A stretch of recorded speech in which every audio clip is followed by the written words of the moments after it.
ನಮಸ್ತೆ ಎಲ್ಲರಿಗೂ. ಶ್ರೀ ಗುರುಭ್ಯೋ ನಮಃ.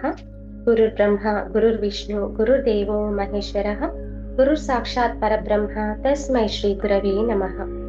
ನಮ್ಮೆಲ್ಲರ ಪೂಜ್ಯ ಪಿತಾಮಹ ಡಾಕ್ಟರ್ ಸುಭಾಷ್ ಪತ್ರಿಜಿ ಗುರುಗಳಿಗೆ ಹಾಗೂ ಗುರುಮಾತಾ ಸ್ವರ್ಣಮಂಗಲಮ್ಮನವರಿಗೆ ನಮ್ಮೆಲ್ಲರ ಹೃದಯಪೂರ್ವಕವಾದ ಆತ್ಮ ಪ್ರಣಾಮವನ್ನು ಅರ್ಪಿಸುತ್ತಾ, ಪ್ರಕೃತಿ ಮಾತೆಗೆ, ಭೂಮಾತೆಗೆ, ಗಂಗಾ ಮಾತೆಗೆ, ಎಲ್ಲ ದೇವಾನು ದೇವತೆಯರಿಗೆ, ಆಸ್ಟ್ರಲ್ ಮಾಸ್ಟರ್ಸ್ಗೆ, ಆಸ್ಟ್ರಲ್ ಪಿರಮಿಡ್ ಮಾಸ್ಟರ್ಸ್ಗೆ ನಮ್ಮೆಲ್ಲರ ಆತ್ಮ ಪ್ರಣಾಮವನ್ನು ಅರ್ಪಿಸುತ್ತಾ, ಹಾಗೂ ಈ ದಿನದ ಮಧ್ಯಾಹ್ನದ ತರಗತಿಗೆ ನಿಮ್ಮೆಲ್ಲರಿಗೂ ಸ್ವಾಗತವನ್ನು ಕೋರುತ್ತಾ, ಫ್ರೆಂಡ್ಸ್, ನಿನ್ನೆ ಬಂದ್ಬಿಟ್ಟು ನಾವು ಪುನರ್ವಿಕಾಸ ಬಗ್ಗೆ ತಿಳ್ಕೊತಾ ಇದ್ವಿ.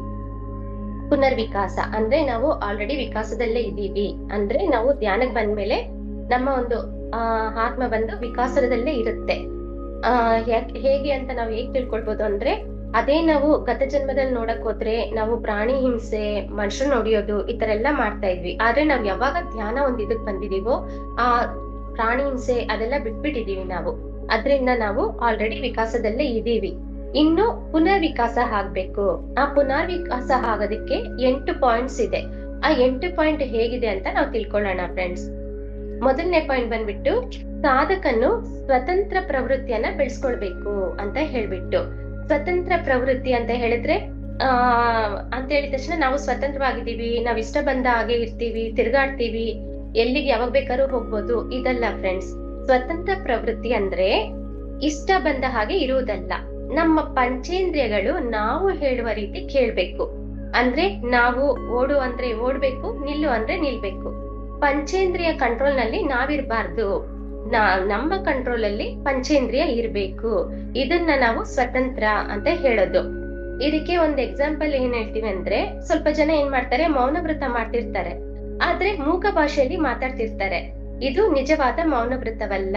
ಬಾಯಿಯಲ್ಲಿ ಮನಸ್ಸಿನಲ್ಲಿ ಶೂನ್ಯತೆ ಇರ್ಬೇಕು ಅಂತ ಹೇಳಿ ಇದಕ್ಕೆ ನಾವು ಸ್ವತಂತ್ರ ಅಂತ ಹೇಳೋದು. ಅಂದ್ರೆ ನಮ್ಮ ಒಂದು ಪಂಚೇಂದ್ರಿಯವನ್ನ ನಮ್ಮ ಕಂಟ್ರೋಲ್ ನಲ್ಲಿ ನಾವ್ ಇಟ್ಕೊಳ್ಬೇಕು. ಇದಕ್ಕೆ ಒಂದು ಎಕ್ಸಾಂಪಲ್ ಕೊಟ್ಟಿದ್ದಾರೆ. ಪರಾಶ್ರಯರು, ನಮ್ಗೆ ಗೊತ್ತಿದೆ, ಋಷಿ ಮುನಿಯರಲ್ಲಿ ಪರಾಶ್ರಯರು. ಅವರು ಎಂತ ಸಾಧಕರಂತ ಹೇಳಿದ್ರೆ, ಅವ್ರು ಕೂತು ಧ್ಯಾನ ಮಾಡ್ಬೇಕಾದ್ರೆ ಕಣ್ಣೆರಡು ತೆಗೆದುಕೊಂಡು ಧ್ಯಾನ ಮಾಡೋರು. ಅವರು ಕಣ್ಣು ಓಪನ್ ಇಟ್ಕೊಂಡು ಅವಾಗ ಅವರು ಧ್ಯಾನ ಮಾಡ್ಬೇಕಾದ್ರೆ ಏನಾಗತ್ತಂದ್ರೆ, ಒಂದು ಬೇಟೆಗಾರ ಬಂದ್ಬಿಟ್ಟು ಒಂದು ಜಿಂಕನ್ನ ಅಟ್ಟಿಸ್ಕೊಂಡ್ ಬರ್ತಿರ್ತಾರೆ. ಆ ಜಿಂಕೆ ಏನಾಗತ್ತಂದ್ರೆ, ಪರಾಶ್ರಯರು ಧ್ಯಾನ ಮಾಡ್ತಿದ್ರೆ ಅವ್ರ ಮುಂದೆನೆ ಓಡೋಗುತ್ತೆ. ಅವಾಗ ಆ ಬೇಟೆಗಾರ ಬಂದ್ಬಿಟ್ಟು ಕೇಳ್ತಾರೆ, ಸ್ವಾಮಿ ಇಲ್ಲಿ ಜಿಂಕೆ ಓಡ್ ಬಂತಲ್ವಾ, ಯಾ ಕಡೆ ಹೋಯ್ತು ಅಂತ ಹೇಳಿ. ಅವರು ಅವಾಗ ಇಲ್ಲ, ನಾನ್ ನೋಡಿಲ್ಲ ಅಂತ ಹೇಳ್ತಾರೆ. ಅಂದ್ರೆ ಅವರು ಆ ಒಂದು ಶೂನ್ಯ ಸ್ಥಿತಿಯಲ್ಲಿ ಅವರು ಧ್ಯಾನ ಮಾಡ್ತಿರ್ತಾರೆ. ಈ ರೀತಿ ನಾವು ಸ್ವತಂತ್ರವನ್ನ ಪಡ್ಕೊಳ್ಬೇಕು ಅಂತ ಹೇಳಿ. ಇದು ಹೇಗೆ ಅಂತ ಹೇಳಿದ್ರೆ, ಯಾರ್ ಬಂದು ಎಷ್ಟೇ ರಚ್ಚಿಗೆ ಬಸಿದ್ರು ಶಾಂತವಾಗಿರ್ಬೇಕು. ಅದು ಸಾಧ್ಯವಾದ್ರೆ ಅದು ನಮ್ಮಲ್ಲಿರುವ ಸ್ವತಂತ್ರ ಅಂತ ನಾವು ತಿಳ್ಕೊಳ್ಬೇಕಾಗತ್ತೆ. ಮತ್ತೆ ಇದು ನಮ್ಗೆ ಎಷ್ಟು ಮಟ್ಟಿಗೆ ಸಾಧ್ಯವಾಗುತ್ತೆ ಎಂಬುದನ್ನ ನಾವು ನಮ್ಮ ಪ್ರತ್ಯೇಕವಾದ ಪರೀಕ್ಷೆ, ಅಂದ್ರೆ ಈ ಒಂದು ನಮ್ ಕೈಲಿ ಎಷ್ಟು ಮಟ್ಟಿಗೆ ಸಾಧ್ಯ ಆಗುತ್ತೆ ಅಂತ ನೋಡ್ಕೊಳ್ಳೋದಕ್ಕೆ ನಮ್ಗೆ ಇದಕ್ಕೆ ಸಪರೇಟ್ ಆಗಿ ನಮ್ಗೆ ಏನು ಪರೀಕ್ಷೆ ಬೇಡ. ನಮ್ಮ ಮನೆಯಲ್ಲೇ ನಾವು ನೋಡ್ಕೊಳ್ಬಹುದಾಗತ್ತೆ. ಇದನ್ನ ಎಷ್ಟೋ ಜನ ಮಹನೀಯರು, ಋಷಿ ಮುನಿಯರು ಸಹ ಸಾಧಿಸಿದ್ದಾರೆ ಅಂತ ಹೇಳ್ತಿದ್ದಾರೆ. ಇದಕ್ಕೆ ಒಂದು ಎಕ್ಸಾಂಪಲ್ ಏನಂದ್ರೆ, ಮಾಂಡವ್ಯ ಮುನಿಗಳು ಅವ್ರೇನ್ ಮಾಡ್ತಾರಂದ್ರೆ, ಅವರ ಒಂದು ಮೌನ ವೃತ್ತಕ್ಕೆ ಆ ಒಂದು ಮೌನ ವೃತ್ತವೇ ಅವ್ರ ಪ್ರಾಣಕ್ಕೆ ಕತ್ತು ತಂದಿರುತ್ತೆ. ಆ ಕುತ್ತು ಬಂದ್ರುನು ಅವರು ಆ ಮೌನ ವೃತ್ತವನ್ನ ಮುರಿಯೋದಿಲ್ಲ. ಆ ರೀತಿ ಅದು ಅವರಲ್ಲಿರೋ ಕಂಟ್ರೋಲ್. ಆ ರೀತಿ ನಾವು ಸಹ ಒಂದು ಸ್ವತಂತ್ರೆಯಾಗಿ ನಮ್ಮ ಪಂಚೇಂದ್ರಿಯಗಳನ್ನ ನಮ್ಮ ಕೈಯಲ್ಲಿ, ನಮ್ಮ ಹತೋಟಿಯಲ್ಲಿ ಇಟ್ಕೊಳ್ಬೇಕು ಅಂತ ಹೇಳೋದು. ಇದು ಬಂದ್ಬಿಟ್ಟು ಸಾಧಕನ ಮೊದಲನೇ ಪಾಯಿಂಟ್. ಅಂದ್ರೆ ನಾವು ಪುನರ್ವಿಕಾಸ ಆಗೋದಕ್ಕೆ ಇದು ಸಾಧಕನ ಸ್ವತಂತ್ರ.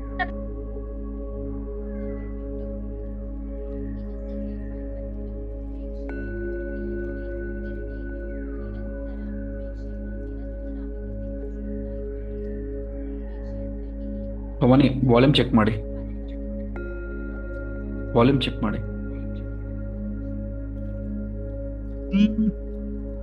ಸಿಗತ್ತಿಲ್ಲ, ಈಗ ಸರಿ ಇದೆ. ಅದು ಕಾಲ್ ಬಂದ್ರೆ ಆತರ ಆಗುತ್ತೆ. ಎರಡನೇದು ಬಂದ್ಬಿಟ್ಟು ಉಪೇಕ್ಷೆ.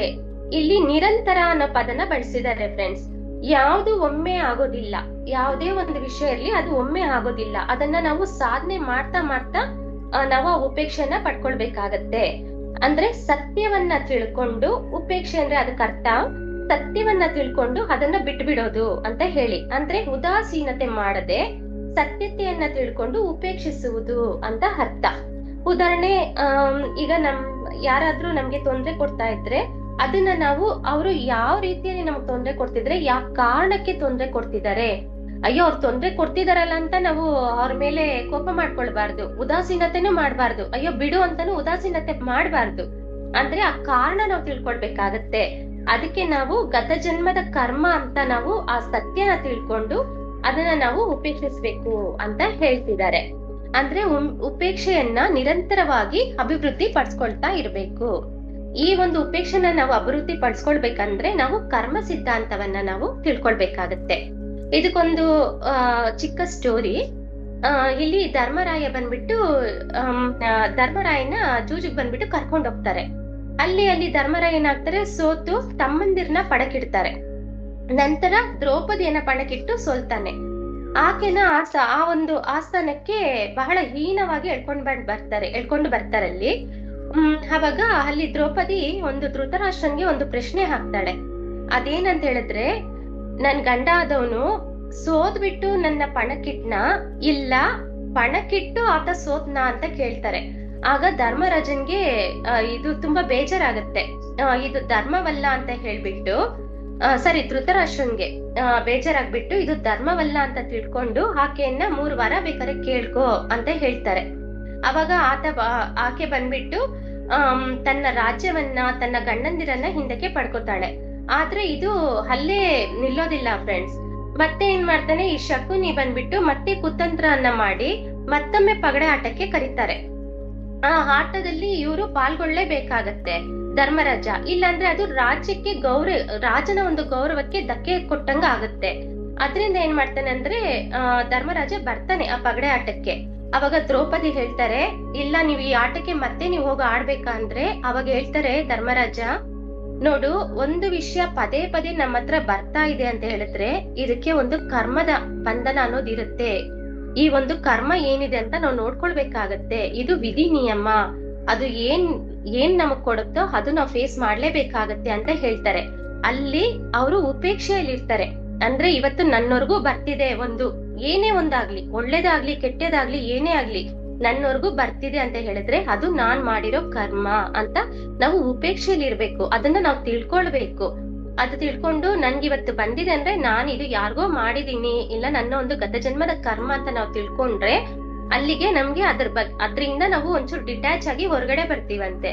ಇಲ್ಲ ಉದಾಸೀನತೆ ಮಾಡೋದು, ಕೋಪ ಮಾಡೋದು ಅಂದ್ರೆ ಅದು ವಿಪಟ್ಟಾಗತ್ತೆ ಅಂತ ಹೇಳ್ತಿದ್ದಾರೆ. ಈ ಒಂದು ಉಪೇಕ್ಷೆ ನಮ್ಮಲ್ಲಿ ಇರ್ಬೇಕು. ನಮ್ಗೆ ಏನೇ ಒಂದು ತೊಂದ್ರೆ ಬಂದ್ರು ಅದು ಕರ್ಮ ಸಿದ್ಧಾಂತದ ಪ್ರಕಾರ ಅದು ನಮ್ಮದೇ ಆದದ್ದು ಅಂತ ತಿಳ್ಕೊಂಡು ನಾವು ಕ್ಷಮೆ ಕೇಳ್ಕೊಂಡು ನಾವು ಆ ಒಂದು ಏನ್ ತೊಂದ್ರೆಯಲ್ಲಿ ಇದೀವೋ ಅದ್ರಿಂದ ನಾವು ಹೊರಗಡೆ ಬರ್ಬೇಕಾಗತ್ತೆ. ಇದು 2ನೇ ಪಾಯಿಂಟ್. ಮನುಷ್ಯನ ಒಂದು ಪುನರ್ವಿಕಾಸಕ್ಕೆ ಬೇಕಾಗಿರೋದು ಇದು 2ನೇ ಪಾಯಿಂಟ್ ಫ್ರೆಂಡ್ಸ್. ಇನ್ನು 3ನೇದು, ಸಾಧಕನು ತನ್ನಲ್ಲಿರುವ ಸ್ವ ಅತಿಶಯವನ್ನು ನಾಶಗೊಳಿಸಿಕೊಳ್ಳುತ್ತಾ ಇರಬೇಕು ಅಂತ ಹೇಳಿ. ಇದು ಆಧ್ಯಾತ್ಮಿಕ ಸಾಧಕನಿಗೆ ಬಹಳ ಮುಖ್ಯವಾದದ್ದು ಫ್ರೆಂಡ್ಸ್. ಹೇಗೆ ಅಂದ್ರೆ, ನಾವು ಸ್ವಲ್ಪ ಧ್ಯಾನ ಮಾಡಿದ್ರೆ ಸಾಕು, ಸ್ವಲ್ಪ ಸಾಧನಾ ಮಾರ್ಗದಲ್ಲಿ ಮುಂದುವರೆದ್ರೆ ಸಾಕು, ಮತ್ತೆ ನಮ್ಮ ಸುತ್ತಮುತ್ತಲಿನ ಸಮಾಜದಲ್ಲಿ ಎಲ್ಲಾನು ನಮ್ಮನ್ನ ಹೊಗಳೋದೇನು, ಚಪ್ಪಾಳೆ ಹೊಡೆಯೋದೇನು ಈ ತರ ಎಲ್ಲ ಮಾಡ್ತಿರ್ತಾರೆ. ನಾವು ಪುನರ್ವಿಕಾಸ ಆಗ್ಬೇಕಂದ್ರೆ ಪೂರ್ಣತ್ವವನ್ನ ಸಾಧಿಸ್ಬೇಕು. ಸ್ವ ಅತಿಶಯವನ್ನ ನಾಶ ಪಡಿಸ್ಕೊಳ್ಬೇಕಾಗತ್ತೆ. ಏನೋ ಒಂದು ಒಳ್ಳೇದ್ ಮಾಡಿದೀನಿ ಅಂದ ತಕ್ಷಣ ಸಂತೋಷ ಆಗುತ್ತೆ ನಮ್ಗೆ, ಆದ್ರೆ ಅದು ಒಳ್ಳೇದೇ ಇಲ್ಲ ಅಂತ ಹೇಳಿಲ್ಲ. ಆದ್ರೆ ಅದ್ರೊಂದಿಗೆ ನಮ್ಗೆ ಅಹಂ ಅನ್ನೋದು ಸಹ ಬಂದ್ಬಿಡತ್ತೆ. ಆ ಅಹಂ ಅನ್ನೋದು ನಮಗ್ ಬರ್ದೇ ಇರೋ ರೀತಿ ನಾವು ಅಲ್ಲೇ ಕಟ್ ಮಾಡ್ಕೊಳ್ಬೇಕು ಅಂತ ತಿಳ್ಕೊಳ್ಬೇಕಾಗತ್ತೆ. ಹಾಗಂತ ಹೇಳ್ಬಿಟ್ಟು ನನ್ಗೇನು ಬೇಡ, ನನ್ಗೆ ನನ್ಗೆ ಯಾವ್ದು ಬೇಡ ಬೇಡ ಅಂತ ಹೇಳ್ತೀವಲ್ಲ, ಅದನ್ನು ಸಹ ಒಂದು ಅಹಂ ಅಂತ ಹೇಳ್ತಾರೆ. ಅಂದ್ರೆ ನಾನ್ ಸಿಂಪಲ್ ಆಗಿರ್ತೀನಿ ಅಂತ ಎಲ್ರಿಗೂ ತೋರ್ಸ್ಕೊಳ್ಳೋದು, ನಾನ್ ಮೆಡಿಟೇಟರು ಅಂತ ಹೇಳಿ ತೋರ್ಸ್ಕೊಳ್ಳೋದು, ಇದೆಲ್ಲವೂ ಸಹ ಒಂದು ಅಹಂ ಅಂತ ಹೇಳ್ತಿದ್ದಾರೆ. ಇದು ಯಾವ್ದು ಇರ್ಬಾರ್ದಂತೆ. ನಾರ್ಮಲ್ ಆಗಿ ನಾವ್ ಇರ್ಬೇಕು. ಯಾರು ಹೊಗಳಿದ್ರು ಹೊಗಳ್ಸ್ಕೊಳ್ಬೇಕು, ತೆಗಳ್ಸ್ಕೊಳ್ಬೇಕು, ಆ ರೀತಿ ಇರ್ಬೇಕು. ಇದು ಒಂದು ಪುನರ್ವಿಕಾಸಕ್ಕೆ 3ನೇ ಪಾಯಿಂಟ್ ಆಗತ್ತೆ.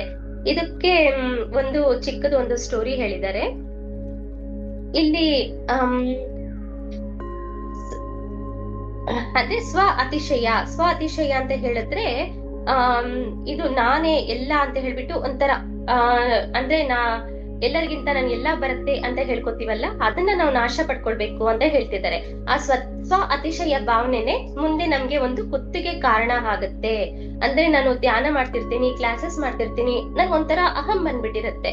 ಅದು ಮುಂದೆ ಒಂದು ಏಳಿಗೆಗೆ ತಡೆಯಾಗುತ್ತೆ ಅಂತ ಹೇಳಿ ಅದಕ್ಕೊಂದು ಸಿಂಪಲ್ ಆಗಿ ಒಂದು ಚಿಕ್ಕ ಸ್ಟೋರಿ ಹೇಳ್ತೀನಿ.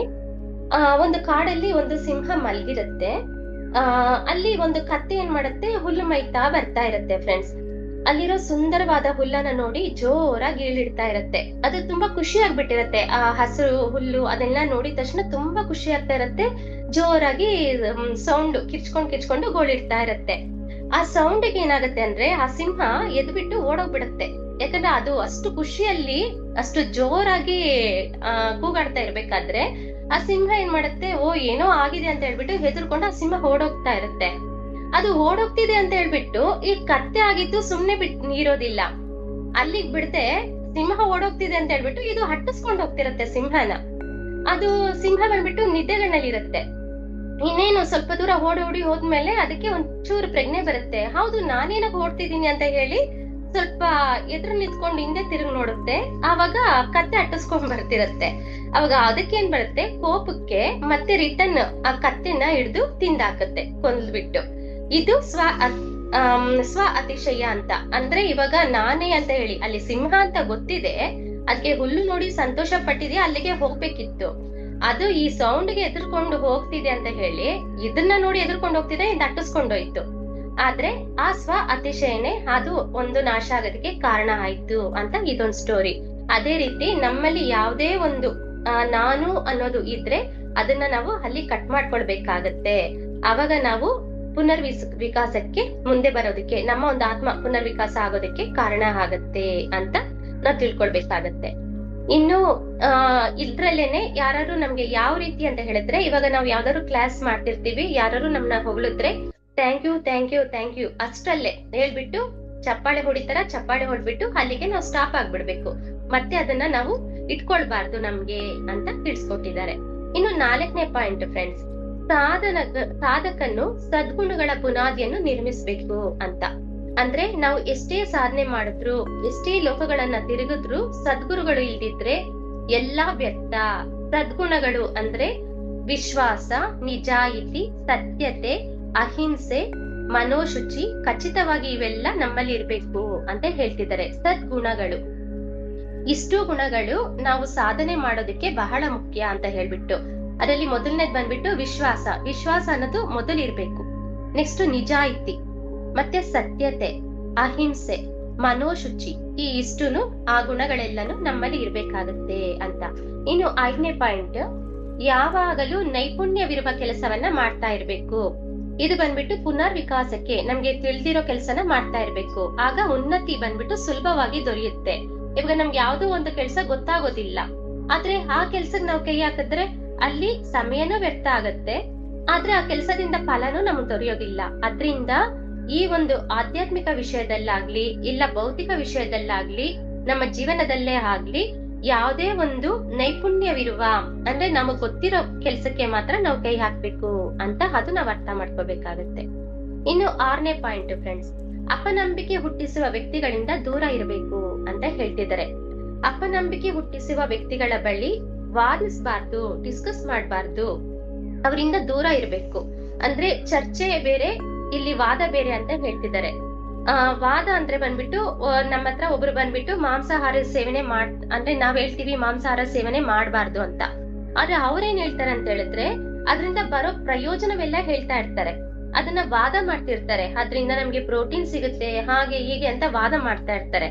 ಅಂತವ್ರಿಂದ ನಾವು ದೂರ ಇರ್ಬೇಕಾಗತ್ತೆ. ಅವರು ಅದಕ್ಕೆ ಅನ್ಬಿಟ್ಟು ಅವ್ರನ್ನ ಒಂದೇ ಸಲ ಕಟ್ ಮಾಡ್ಬಿಡ್ಬಾರ್ದು. ಅವ್ರ ಏನಾದ್ರು ಹೇಳ್ತಿದಾರ ಹೌದಾ ಅಂತ ಕೇಳ್ಕೊಳ್ಬೇಕು, ಆದ್ರೆ ಅಲ್ಲಿಗೆ ಅವ್ರನ್ನ ಬಿಟ್ಬಿಟ್ಟು ನಮ್ಮ ಒಂದು ಕೆಲ್ಸನ ನಾವು ಮುಂದುವರ್ಸ್ಕೊಂಡು ಹೋಗ್ತಾ ಇರ್ಬೇಕು. ಇದಕ್ಕೆ ಒಂದು ಎಕ್ಸಾಂಪಲ್ ಏನಂದ್ರೆ ಅರ್ಜುನನ್ಗೆ ಶ್ರೀಕೃಷ್ಣ ಒಂದ್ ಮಾತು ಹೇಳ್ತಾರೆ. ಅವ್ರು ಎಲ್ಲಾ ವಿಷಯಗಳನ್ನ ಹೇಳ್ಬಿಟ್ಟು ಆದ್ರೂ ಅರ್ಜುನ, ನಿನ್ನ ಆತ್ಮ ಒಪ್ಪಿದ್ರೆ ಮಾತ್ರ ನೀನ್ ಮಾಡು, ನಿನ್ನ ಚೈತನ್ಯ ಅಂಗೀಕರಿಸಿದ್ರೆ ಮಾತ್ರ ನೀನ್ ಮಾಡು ಅಂತ ಹೇಳ್ತಾನೆ. ಶ್ರೀಕೃಷ್ಣನೇ ನಾನೇ ಹೇಳಿದ್ದು ನೀನ್ ಮಾಡು ಅಂತ ಹೇಳೋದಿಲ್ಲ. ಅದಕ್ಕೋಸ್ಕರ ನಾವು ಅಷ್ಟೇನೆ ಒಬ್ರು ಹೇಳಿದ್ದು ನಾವು ಮಾಡಂಗಿಲ್ಲ. ನಮ್ಮ ಆತ್ಮ ನಮಗೆ ಏನ್ ಅನ್ಸುತ್ತೋ ಅದು ನಾವು ಮಾಡ್ಬೇಕಾಗತ್ತೆ ಫ್ರೆಂಡ್ಸ್. ಅಂದ್ರೆ ನಮ್ಮಲ್ಲಿ ಯಾರು ಅನುಮಾನ ಹುಟ್ಟಿಸ್ತಾರೋ ಅಂತವ್ರಿಂದ ನಾವು ದೂರ ಇರಬೇಕು. ಇಂಥವ್ರ ಹತ್ರ ದಾಕ್ಷಿಣ್ಯ ಇಲ್ದೆ ನಾವು ಅವರನ್ನ ನಿರಾಕರಿಸ್ಬೇಕು. ಧ್ಯಾನ ಭ್ರಷ್ಟವಾಗಬಾರ್ದು. ಅಧರ್ಮ, ಹಿಂಸೆ ಬೋಧಿಸುವವರ ಜೊತೆ ಸ್ನೇಹ ಬೇಡ. ಸಜ್ಜನರ ಸಾಂಗತ್ಯ ಬಹಳ ಮುಖ್ಯ ಅಂತ ನಾವು ತಿಳ್ಕೊಳ್ಬೇಕು. ಯಾರು ನಮ್ಗೆ ಅಧರ್ಮದ ಬಗ್ಗೆ, ಹಿಂಸೆ ಬಗ್ಗೆ ಎಲ್ಲ ಬೋಧನೆ ಕೊಡ್ತಿರ್ತಾರೋ ಅವ್ರ ಹತ್ರ ಬಂದ್ಬಿಟ್ಟು ದಾಕ್ಷಿಣ್ಯವಿಲ್ದೆ ಅವ್ರನ್ನ ದೂರ ಇಟ್ಟು ನಮ್ಮ ಸಜ್ಜನರ ಸಾಂಗತ್ಯ, ಯಾರೆಲ್ಲ ಸಜ್ಜನ ಸಾಂಗತ್ಯದಲ್ಲಿ ಇರ್ತಾರೋ ಅಂತವ್ರ ಜೊತೆ ಇರಿ ಅಂತ ಹೇಳ್ತಿದ್ದಾರೆ. ಇನ್ನು 7ನೇ ಪಾಯಿಂಟ್, ಅಧಿಷ್ಠಾನದ ಬಗ್ಗೆ ವಿಶ್ವಾಸ ಕಳೆದುಕೊಳ್ಳದಂತೆ ನಿರಂತರವಾಗಿರ್ಬೇಕು. ಅಂದ್ರೆ ಅಧಿಷ್ಠಾನ ಅಂದ್ರೆ ಹೈಯರ್ ಮಾಸ್ಟರ್ಸ್. ಈಗ ನಾವು ಧ್ಯಾನಕ್ಕೆ ಬಂದಿದೀವಿ ಅಂತ ಹೇಳಿದ್ರೆ ನಮ್ಮ ಒಂದು ಆತ್ಮ ಸೂಕ್ಷ್ಮ ಶರೀರ ಯಾನ ಈ ರೀತಿ ಎಲ್ಲ ಆಗ್ತಾ ಇರತ್ತೆ. ಆಗ ನಾವು ಹೈಯರ್ ವರ್ಲ್ಡ್ ಗೆ ಹೋಗ್ತಾ ಬರ್ತಾ ಇರ್ತೀವಿ. ನಮ್ಮ ಆತ್ಮ ಒಂದು ಸಂಚಾರ ನಡೀತಾ ಇರತ್ತೆ. ಆದ್ರೆ ನಾವು ಆ ಒಂದು ನಂಬಿಕೆಯಲ್ಲಿ ನಾವ್ ಇರ್ಬೇಕಾಗತ್ತೆ.